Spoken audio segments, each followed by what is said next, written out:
Welcome to Out of Zion with Susan Michael, an exploration of the Bible and the land of Israel. From ancient biblical sites to the story behind the stories, join Susan on a journey through the most exciting book on the planet. Hit the subscribe button for future episodes, which will deepen your faith and bring the Bible to life. And now, here's our host, Susan Michael. Well, hey there, and welcome back to another episode of Going Deeper. This is our 5th episode, and one I'm really looking forward to, talking about the Torah and God's commandments that we're reading about this week in our Walk Through the Bible reading. We have with us today a very special guest, a very special friend of the International Christian Embassy Jerusalem and of mine, Rabbi Shmuel Bowman. And Rabbi Bowman is the executive director of Operation Life Shield, and we partner with him in placing bomb shelters throughout southern Israel and vulnerable communities there to rocket attacks.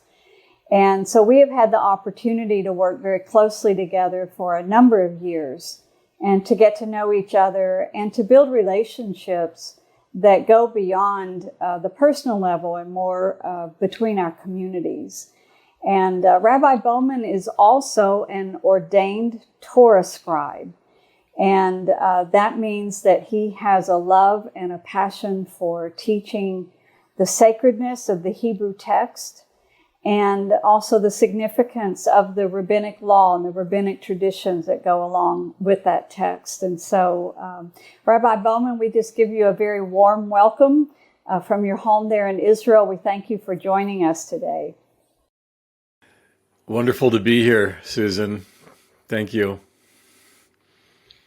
Well, first, we all want to know, what is a Torah Scribe? And how did you become one? And what is it that you do? So this is a great question. A Torah Scribe in Hebrew is a sofer stam. Because to say just a scribe, if you look at the dictionary, for example, a scribe will define it something like, somebody, who wrote down things before the invention of, the printing press or something like that. And clearly, the printing press has long been invented. And in fact, we're dealing with, printing and writing things digitally. And yet, there are those of us who are still scribing today. So clearly, there's still a role for us, even with the invention of all this technology. So therefore, what is it? To be a Torah scribe, to be a sofer stam, means that we're writing sacred writings, okay? And in this case, we're talking about Torah, we're talking about tefillin, and we're talking about mezuzot, which I'll get into more detail, as well as other sacred writings that, Susan, are more than just having a nice handwriting. This isn't calligraphy. This is about following the strict guidelines of the law of Moses, to make sure that each and every letter is absolutely exact and perfect and is connected to the exact same way we've been writing these same sacred scrolls for thousands of years without any change whatsoever. So in a sense, it's a combination of having, obviously, you've got to have legible and, I would say, good scribal handwriting, but you also need to know the laws and ask the very basic question, what defines this Hebrew letter? And the other thing that it means, for those out there in TV land and radio land who know the Hebrew letters, and that is that the Hebrew letters, so sofer means lispor. In Hebrew, it means to count, which means I'm a counter. I'm a writer and a counter. And what am I counting? I'm counting space. I'm counting the space that defines each letter. I'm counting the space between each letter and between each line. And so it's a combination of those things. I know that sounds like a long and complicated answer, and it is on purpose. Well, I love it, and it's this tradition, and it's this strictness of the tradition that has given us a text that we can be very confident in, that it's accurate, because you and generations of predecessors have kept it very, very strictly to the letter. And I was always told that when writing a Torah scroll, that if there was one mistake, that it had to be discarded and started all over again. You didn't allow any mistakes. And so we thank you, because that means that we have an accurate text. Well, exactly. Well, you're welcome. On behalf of scribes from all the generations, yeah, that's exactly right. You've really articulated the crux of the issue. The issue is it has to be exact so that the transmission of the Torah, the transmission of the Bible from generation to generation can be accurate. And in order to do this, you need to be a Torah scribe, you have to be God-fearing. Okay? Because there's no way that you can transmit the Word of God from generation to generation without feeling the sense of, like, if I decide to go on my own creative path here, if I decide that, you know what, I think I'll phrase it this way, I think the letter will look nicer that way. If you don't have the fear of God, that's the way that the terminology, it's called Yirat Shamayim, then you can't do this job. Okay, you have to be able to be an observant Orthodox Jew, to be able to know the laws and to be able to say, I'm taking this stuff seriously. It has nothing to do with how I feel that day. Okay, it has to do with those guidelines. And the fact is that we're writing in the same way that we were writing for the last, couple thousand years. We're using a feather. We're using, in this case, a turkey feather, and this turkey feather gets worked down, and I create this. So this is the result of a turkey feather. For those who can see this, it's what's called a kulmus, or a quill. And for those of you listening in on the podcast, try and imagine a fountain pen that was made from a feather. It has to be carved down and ultimately used for the ink to flow down. I'm using black ink.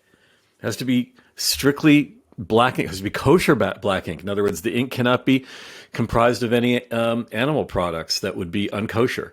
So it has to be black ink. It can't be green ink. It can't be, I love all sorts of colored inks. I write with blue, black. I write with green. Not when you're writing sacred scrolls. It has to be black ink, and you have to be writing on parchment, not on papyrus, and not on lovely stationery. Okay, and it has to be. So these are all things that haven't changed in thousands of years, and so hopefully the idea is that when we've written a Torah scroll, when I've written a Torah scroll, and you read it, it's going to be the same Torah scroll that you could have been reading 100 years ago, 500 years ago, 2,000 years ago, 3,000 years ago, all the way back to Mount Sinai. And I love it. And that is what's so I'm passionate exciting about it, yes, as you can tell, perhaps. Yeah. And I love talking about it because it's a great responsibility and a great gift. It is. It's a very special responsibility, and so I'd like to talk a little bit now about Torah itself, what it is that you're writing. And, I'll be very transparent with everyone. One of the reasons I really wanted to do this interview with Rabbi Bowman was because in the New Testament, the word Torah is largely translated as law. And a lot of Christian theology and all just has such a negative perspective of law. And so I wanted us to hear today from an Orthodox Jewish rabbi what law means to the Jewish people. What is Torah? How do they translate it? How do they see it? What its purposes are? So, Rabbi, what is Torah? And what's a better translation of it, a better explanation of what it is? Right. So the translation of Torah is a guidebook. And if you were going on a hike anywhere in America, in Europe, in Israel, so it would be dangerous, actually, to start on a trail that you've never been on before and just start walking. You don't know how long that trail is going to last for. You don't know what you're going to need. You're going to need water, and for how many days? You're going to need light. Are you going to be walking in the dark? Are you going to be camping out? Are there going to be dangerous animals? Are there going to be bandits along the way? You need to have a guidebook that's going to be able to say, okay, you're about to go down this path. These are the tools that you're going to need in order to not only survive, but to flourish. And so the Torah is that guidebook. And that path is the path of life. And that path is that's a life with yourself, with your family. It's a journey with your community, and it's a journey with other nations. And so this journey, to go down that journey, that road, that trail, blind, if you will, without a guidebook, you could fall into a lot of holes and you could get bitten by a lot of snakes. Okay, you need to know what to pack into your backpack, and that's what the Torah is. It's your guidebook. And yes, it does have many, many laws in there. But those laws, which are both what's called mitzvot, positive commandments, and let's call them negative commandments. In other words, things that you do and things that you don't do, right? So that's just the same way as you would pack your backpack for the kind of trail you're about to go on. What are the things that you are going to do? How much water are you going to bring? And what are you not going to be doing on that trail? What plants should you stay away from and not eat, right? Because it could be poisonous. So the Torah is filled with laws which are about how to navigate this pathway of called life and to do it successfully. Well, I just want to interject one thing. When you refer to Torah, or when anyone refers to Torah, that's what we call the first 5 books of the Bible, the Pentateuch. Correct? So yes, and so when we refer to yes the and law no. and the prophets, yes and no. Okay. Okay, so Jews expand that definition. Okay, you're right. It does. The Torah, in the most literal sense, is the 5 books of Moses, right? From Genesis to Deuteronomy. Okay. Yeah, absolutely. But we also expand that term to also include the prophets, the writings, and to also include the oral law, what's called the Talmud, okay, which is rabbinic law. So all of that is called Torah. Why? Because all of that is the guidebook, or the guidebooks, that one is going to need in order to thrive in this life. And I need to emphasize, so importantly, that what do we mean to thrive in this life? It means to be really a servant of God.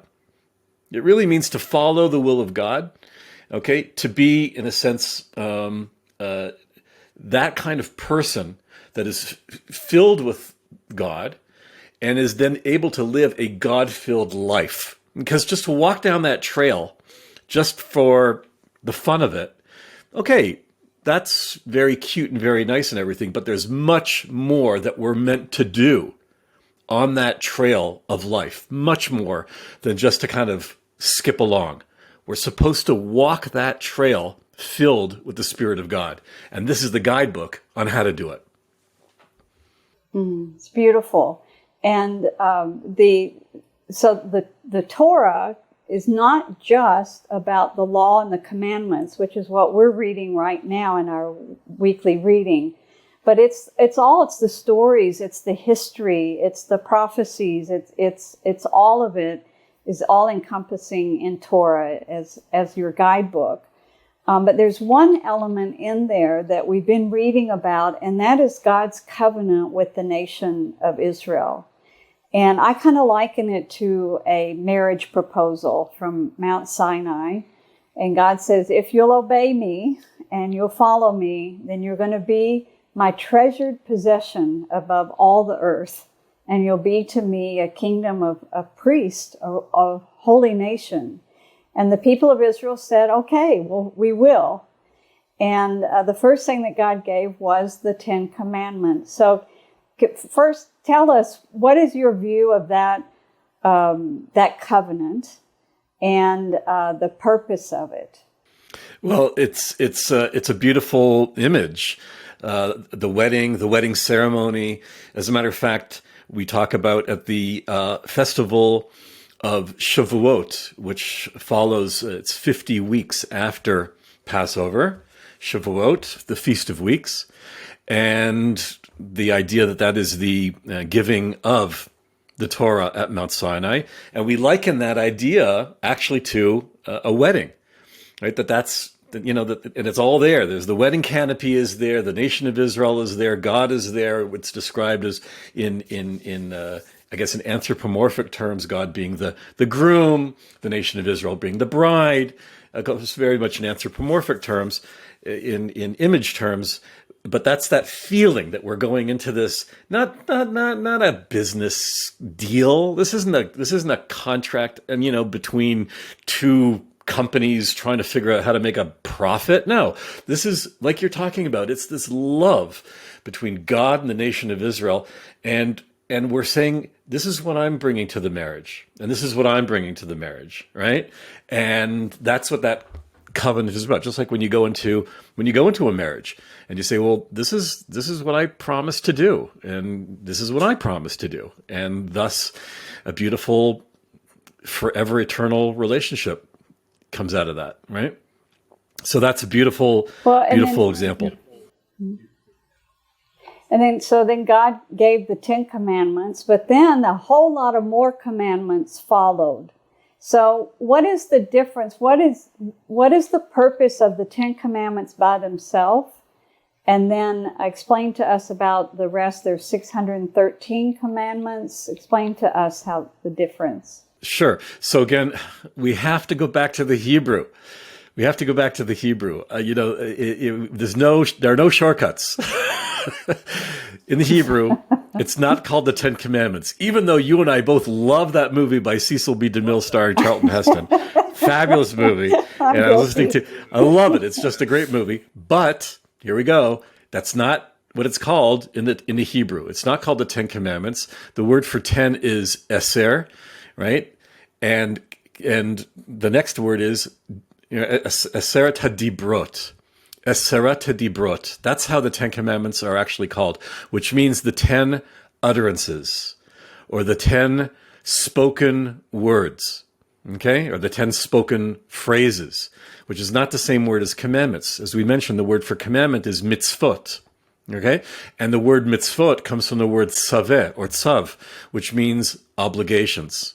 Okay, so those laws that we're talking about are obligations. Okay, just like if you were to become a member of a club or a citizen of a country, or even in many families, there are guidelines, obligations, right? If you're going to be part of this family, then you're obligated to show up at dinner at every night, or to call in when you're traveling, or whatever. There's all sorts of agreements within a family.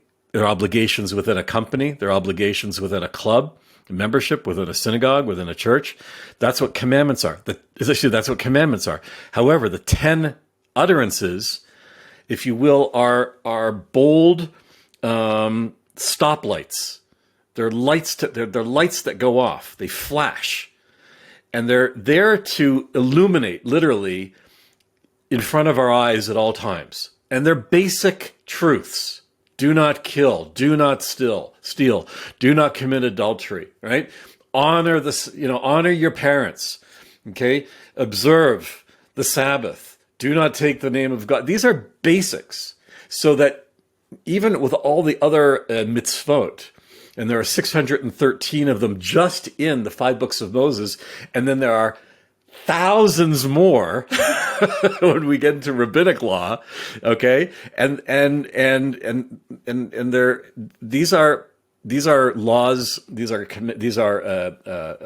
obligations that you need to study, and they take a lot of work. But if you want to put like bullet points and have them in front of you, that's the 10 utterances, okay? And they are within the body of the mitzvot, of the commandments, of the obligations.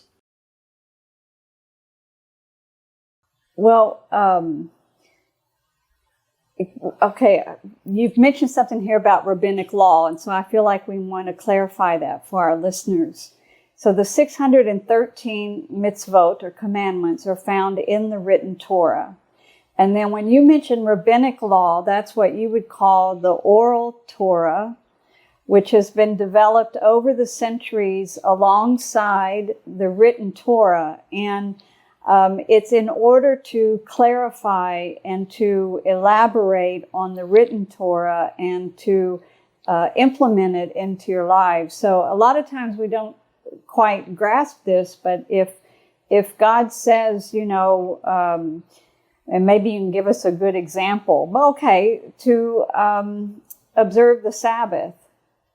Well, then how do you do that? And that's where the rabbis came in and said, well, this is how you do it. This is what you don't want to do. And then as the times would change, they would have to elaborate on it further to give you guidance, because you didn't want to break that commandment, but you didn't really know how practically to carry it out in your life. And so that's how you ended up with just, as you said, thousands of oral law alongside the Torah. Yeah, I think that's a really good way of describing it. And I'll just go a little further by saying that we believe that the oral Torah was delivered at the same time as the written Torah. And what does that mean? That means that the Torah is written down. There's 613 commandments, but from the very, very, very beginning, there were ideas of, okay, how do we implement this? From the very beginning, all the way from Mount Sinai. And as you correctly stated, as time went by, more and more issues come up. Okay, it's almost like you can liken it to the U.S. Constitution. The founding fathers write down the original Constitution, and then as time goes by, issues come up, and you have amendments. Right, so you have the initial Constitution, which is a certain amount of fixed writing, and then over time, and that document, the Constitution, is a living document, and even today, things come up, and that's what, in a sense, the Supreme Court of the United States is all about. You go and see whether or not is this or is this not constitutional. And that's very, very important. Also, that the laws that are made, whether it's in the United States, we're talking about Congress, or if in other countries, Parliament, or in Israel, the Knesset, they ultimately have to come back to, well, is this or is this not constitutional? So the same thing happens with the Torah. I'll give you a clear example. The Torah specifically says to write these words on your and place them on your head and on your heart. That's nice. Okay. So how do you do that? How do you actually do that? And the rabbis at the same time came along. So, well, it's called tefillin, which is another thing that I'm writing. So tefillin, just to give you an example, is in the shape of, black boxes. Nowhere in the Torah, I'm talking about in the written law, does it talk about these black boxes. And yet, every Jewish male is putting them on every single morning, and then we've been doing this for the last 3,000 years. Why? That's because that's part of what was called the oral law.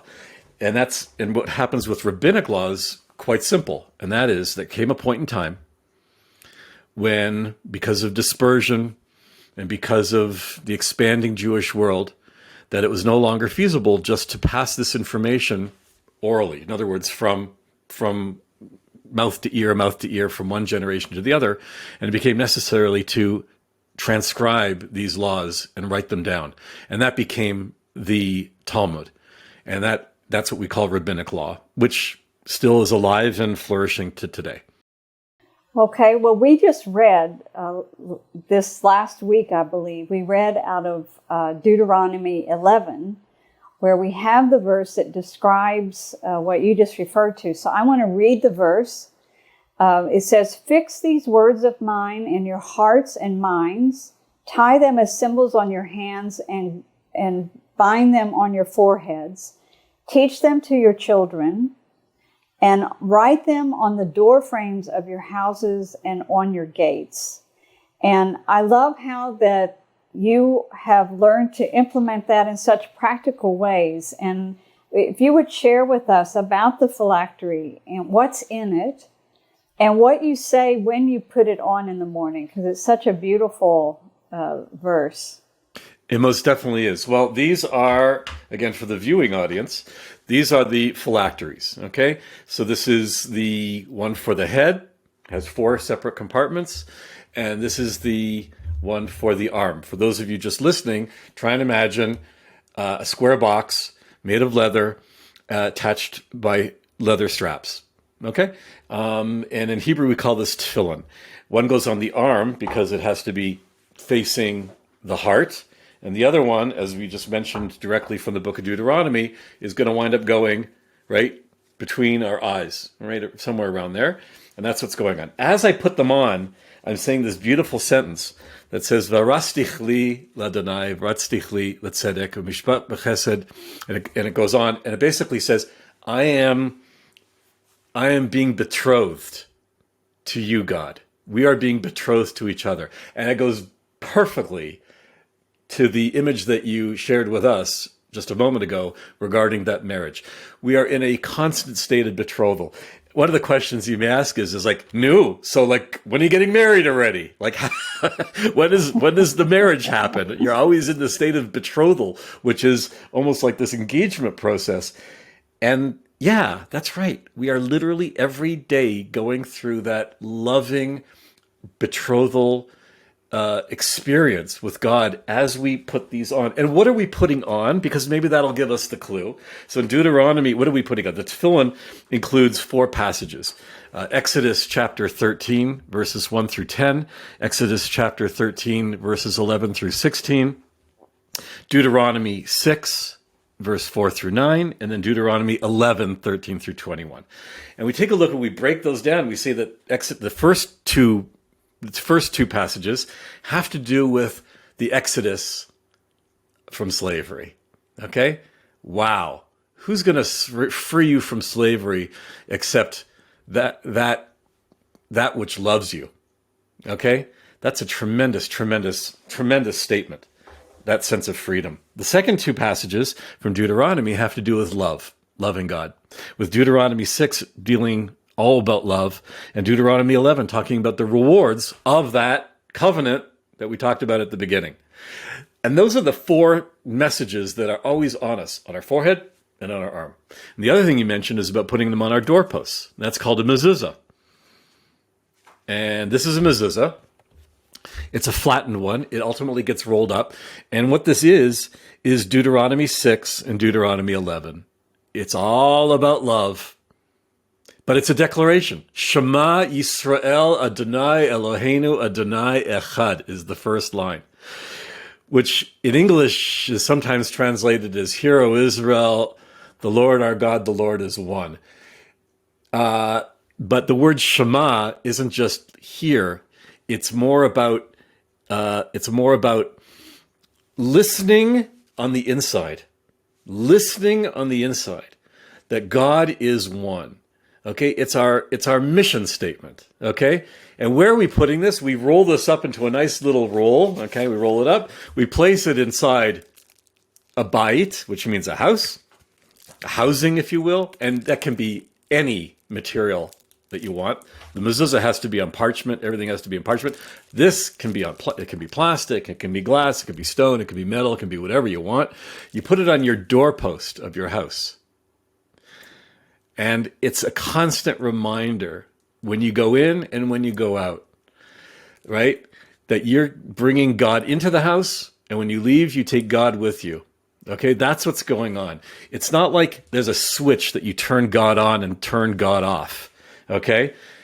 God is always, always in you. And what not a better place to place that message than on your doorpost.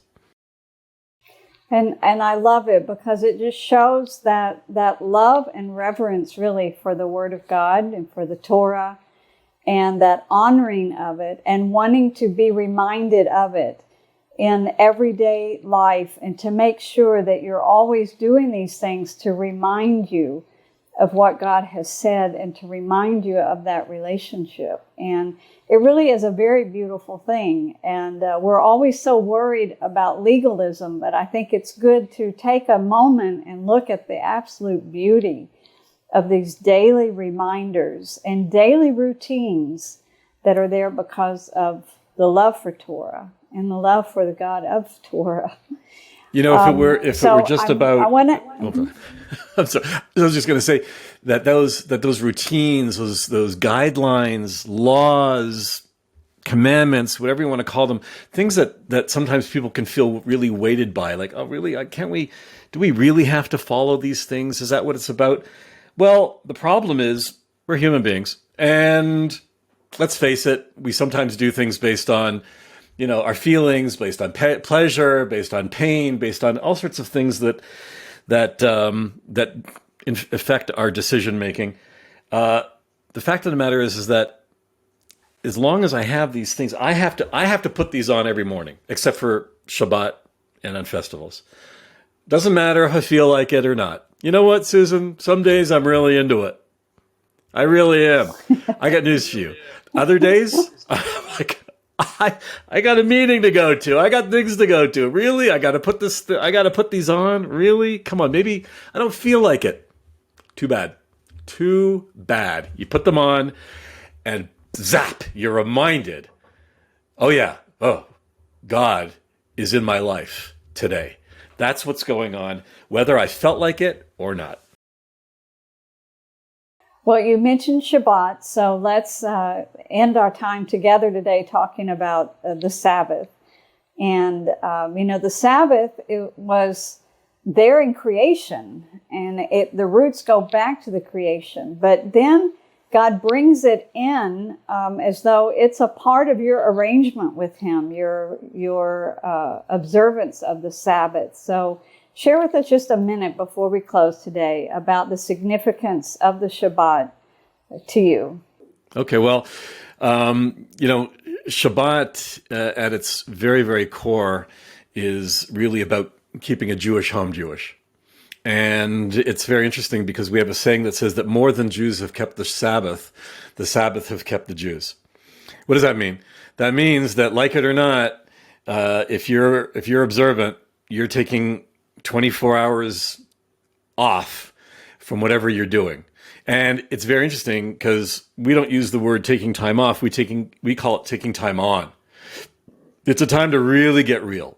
It's a time to just stop and to reflect and to be part of the creation process, because God rested from creating on the seventh day. And when we do that, when we mimic that experience, we discover something amazing. And that is, you know something? It's not about me. I don't have to really be working 7 days a week. It's a real ego buster, okay? We really come along and we understand that I'm doing my part, but really it's all God. And lo and behold, I can take off that day and I can get into, I can elevate. Everything we're doing is about elevating. Everything that we're doing is about sanctifying. The food that we're eating, the wine that we're drinking, the blessings that we're making, the prayers that we're saying, it's all about saying, let's mekadesh, let's do kiddush, let's raise it up another level for 25 hours, for 25 hours. And then when Shabbat ends, we make a separation between Shabbat and the rest of the week. It's called Havdalah. We go back now into the rest of the week. We drop down, but we take a little bit about that Sabbath with us to imbue it into the rest of the week. The Shabbat, it's an amazing gift. I love it. Well, I love how you said that not only do you keep the Shabbat, but it has kept you. And I once heard someone describe the Sabbath as almost like the wedding ring. In other words, it's a visible sign of the covenant, of the marriage, and it's there. It has kept you because it gave something that the whole family did together every week, and a tradition that was passed on from generation to generation. But it's like it's a visible sign that there's a relationship here, that there's something different here in this family. We actually call it in the Hebrew. We actually, exactly like you say, we actually say Shabbat. We say Ot-hi le'olam, which literally means what you just said. Ot means a sign. Olam means forever. And we say Shabbat oti le'olam. Shabbat is a sign of our covenant forever. You're absolutely right. That's beautiful. Well, thank you so much. There's so much for us to learn and to gain from this, even as the Christian community, American Christian community, to realize the importance of looking different and being different, of keeping alive that we are different from the rest of the world and not being ashamed of that, and to realize the significance of it and how that it honors God when we keep these traditions and we keep these things before others and we come apart and are different. And so we want to thank you, Shmuel, for being with us today and for sharing just from your heart on these traditions. I think our listeners are really going to enjoy it and take away from it just an encouragement here of walking in the footsteps that your people have laid for us to come alongside and to love the word of the Lord, make it our whole life, and to make sure that every day we're uplifting it, we're being reminded of it, and we're living according to it because it is a roadmap. So thank you so much. And just invite everyone back here next week for our next week's reading of Walk Through the Bible. And just thank you so much for joining us today. And until then, God bless. We hope you have enjoyed this episode of Out of Zion with Susan Michael. Be sure to subscribe to Out of Zion now on Apple Podcasts, cpnshows.com, YouTube, or wherever you like to listen and learn. Out of Zion with Susan Michael is a production of ICEJ USA, all rights reserved.